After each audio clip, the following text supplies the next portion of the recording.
Hi everybody, here's Storani, your international career consultant again. And today we have a very special guest, Kay. She's going to introduce herself direct from the UK. So thank you very much, Kay, for being here, for sharing your knowledge and your experience. If you want to introduce yourself to everybody so they can better understand your background. Okay, thanks, Tana. Really nice to be here. So thank you for the opportunity. My name is Kay. I'm currently based in London in the UK. I am a recruiter with very varied industry experience. I've worked in both agency recruitment and in-house recruitment. Most recently, I returned from a 2-year project, which I went for in Uganda, where I helped to set up a recruitment company from scratch to tackle the huge unemployment crisis that Uganda, which is in East Africa, is facing. Yes. And now back in the UK and awaiting to start a new role. Very good, very good. So you have recruited a lot for roles in the UK. So how is the market in the UK? Obviously, with this current global pandemic going on, I guess there's a lot of unemployment across the world. So also in the UK here, there's been, a lot of uncertainty in some industries. People have lost their jobs or they've been furloughed. But there are still opportunities there.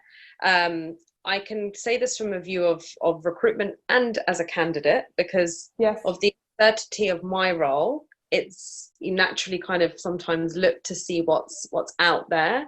And even though I'm not actively looking and I'm holding out for this role, I've seen, especially in talent management, recruitment, there are positions that are out there. And I would say some of the industries right now where there tend to be jobs are, your big tech companies. A lot of people are at home globally. They're ordering things. They're getting into hobbies that they haven't touched in a long time. So online delivery services,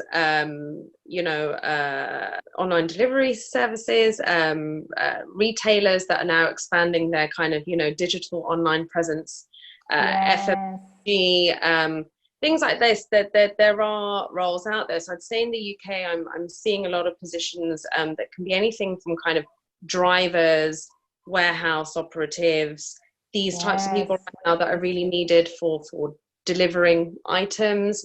And then a lot of kind of digital roles, tech roles. So whether it's your kind of developers or your programmers or kind of content, digital content people, because everyone's spending a lot more time online. So I think businesses are adapting to this stay at home approach.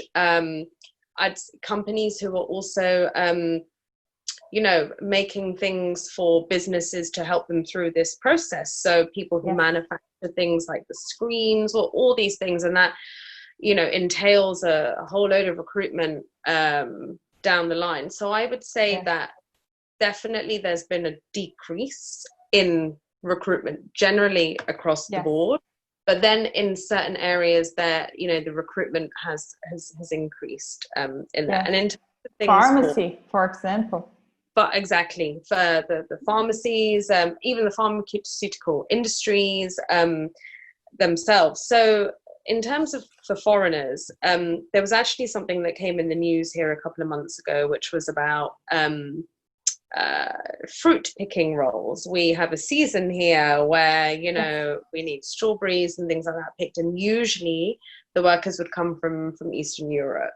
So but because of all this COVID thing going on, they were trying to encourage local people to do these roles. But that's obviously maybe like a lower skilled position. But if we look at the crisis right now in terms of COVID-19, you can see that a lot of the healthcare workers in the NHS in Britain are professionals from abroad. So the other interesting thing about this, though, is I think it was yesterday or the day before, there's actually a bill that's been passed in the House of Commons at initial stage, which is around a points-based system, similar to what Australia has. System. And Yes. there would be like welcoming people from abroad to come to work, but they would need to be earning a certain salary in that. This is a very, very early development. This was in part yesterday or something. So I see. it's very, very initial food for thought. Because now with the Brexit, everything's a little bit, like not much seen or like spoken. People don't know how it's going to be with the situation, and it's a little bit hard, I would say, to advise or to think about the future as well. How it's going to be. Do you know anything about the processes now, like the I really think it depends on the company and the particular job and the application. So a lot of some of these big tech companies that are recruiting maybe for developers, programmers, that type of thing, that can be done remotely online. I think, if the skill is scarce here, and there is a list available on the UK government website in terms of the skills shortage in this country, I would say that it's really down to the employer, but there's also sometimes costs associated, obviously with sponsorship and visa. So if for example your partner has managed to get something, so then you automatically are on a spouse visa or something like that, then it's a lot easier for the employer to onboard that person. Whereas obviously if you're applying straight from a global location, then it would really depend if that company has the capacity to give this position to a non-British national, and if they have, I guess, the approval or the sign off to sponsor the visa in that instance. Yes, I understand. So at this stage, I think with the passing of this, because it's at the initial stage, I would probably say nothing changes. At the immediate point, and that you should still try to apply for jobs that you see that you think might be suitable, especially if it's written on there that they do not discriminate in terms of nationality, gender, all these things. And even if there's nothing written there, there's nothing to stop you from applying for the position if you've got the for it. Okay, very good. And in relation to talent hunt, I know you worked in-house and in a recruitment agency. So can you give us an overview in relation to these two roles and two environments? Because for job seekers, I think it's a bit confusing. And also, which channels, recruitment channels, both would use to search for talent? Okay, great question. So I started off in agency recruitment, so we can talk about that initially. And I think it's important for candidates, like you said, to understand the two differences, different environments where recruiters may be.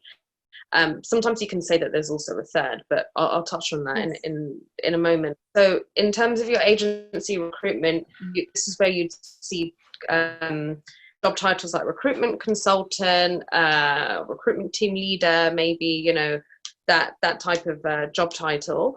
And essentially a recruitment consultant in an agency will be working in a team or on a desk, which specializes in a particular area of recruitment.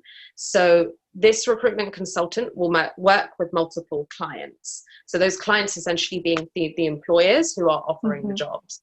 So you could have a recruiter that's working for a role for a big tech company. Maybe they want a developer. So this recruitment consultant is going to go out to their network and shortlist for that client, maybe its top 3 to 5 candidates or whatever the client has asked for. So if you're contacted recruitment consultant for a role, there's very, very high chance that you're not the only candidate that the recruitment consultant is speaking to. So it's always, if good to build a good relationship with the recruitment consultant, and to also try and figure out, how many other candidates are you talking to? What are their skill sets? Can you tell me anything about my my potential? Yes, get a little bit of insight about the market and their own, like skills and experience. Because the consultant knows everything. They recruit for so many clients. They would know, like which skills, technologies are most, like needed in the market. So thank you very much, Kay. I think we got so much covered. And do you have anything else to say to job seekers? Any final words? Yeah, I'd say, especially in this time, like, don't be scared. I'm with you guys actually, because I have uncertainty about my role. I'm still willing to hold on to my offer. So if there's anyone out there that has a potential offer and it's not started because of this whole pandemic, keep in touch. Regular communication, I think, with your potential employer is key. But if you are a job seeker is looking for something new or doesn't have anything right now, so don't be scared. Make that first move, dig out your CV, get your CV with me, get on that piece of paper to sell yourself. And if you'd ever like to any questions or anything that you have for me, just let me know. Be more than happy to help again. And I think that's also good to know that people are out there to help. That's amazing. I'm gonna leave your LinkedIn right here somewhere, and they will contact you for sure. One tip I have, it's good to just sometimes put a status on your LinkedIn, especially if it's if you're not in employment and you're looking for something, or if your employer knows that you're currently looking, or don't do it if you're in a job and they can't know that you're looking for something else. LinkedIn is a good platform just to say, just to write a message, hi to everyone in my network. I'm currently looking for a role. This is what I can do, etc. And you'll be surprised. Like, LinkedIn's a great community. People will like and share and comment on your post, and that can also lead to other introductions and referrals. Yes. And would you think it's a best practice to state in the headline open to new opportunities? Yes. Do you like to see that in LinkedIn? Yeah, I think so, because I think as a recruiter, sometimes it's good to have that, but then you'd also contact the people that don't have that on there. Yes. But I think there's no harm. I know a couple of people who have got an increase, actually quite a few people who have had an increase in calls from recruiters once they change that bit to say currently looking for opportunities. That's it. So let's change LinkedIn headlines now. Very good. Thank you very much, Kay, for sharing your knowledge, your experience. Sometimes for us in this, like in the recruitment and the recruiter or headhunter side, it's just like common information for us, but it helps, candidates so much. Thank you very much. I'm glad. Nice to speak to you, Tana. Yes, thank you. And guys, see you in the next video. Bye. Goodbye.